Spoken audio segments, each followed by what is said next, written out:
નહી વાત કરીશું જૂનાગઢની તો જૂનાગઢના માણાવદર માર્કેટ યાર્ડ ભાજપનો સંવાદ કાર્યક્રમ યોજાયો, જેમાં માણાવદરના ધારાસભ્ય અરવિંદ લાડાણીએ પૂર્વ મંત્રી જવાહર ચાવડા પર ભારે આક્ષેપો કર્યા છે। લાડાણીએ જણાવ્યું હતું કે માણાવદરના માર્કેટ યાર્ડની હાલત ખંડેર જેવી છે ને એનું યોગ્ય પાલન ન થવા કારણે ખેડૂતોને ભારે નુકસાન થઈ રહ્યું છે, તેમજ માણાવદરમાં જીનિંગ ઉદ્યોગ પછડી રહ્યો હતો। મહત્વનું છે કે આવો હોવાનો દાવો કરીને તેઓએ ચાવડાને જવાબદાર ઠેરવ્યું।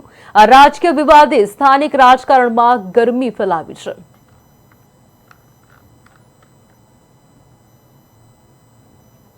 1990 પહેલાનું માણાવદરનું માર્કેટિંગ યાર્ડ કાર્યરત થયું હતું। ત્યારથી અત્યાર સુધી એક ધારું એક હતું પૂર્વ મંત્રી શ્રી જવાહરભાઈ ચાવડાનું શાસન હતું। આ શાસનકાળ દરમિયાન તેઓએ આટલા વર્ષની અંદર 50 કરોડથી વધુ રૂપિયાની જે શેષ ખેડૂતો પાસેથી આવી, આ શેષ ક્યાં ગઈ એ પણ એને જણાવવું જોઈએ। આ સિવાય હાલ આ યાર્ડ છે એ ખંડેર હાલતમાં છે અને બેંક લોન પણ હજી બાકી છે, તો આટલા વર્ષ સુધીમાં એને બેરોજગારી બાબત કંઈ પણ વિચાર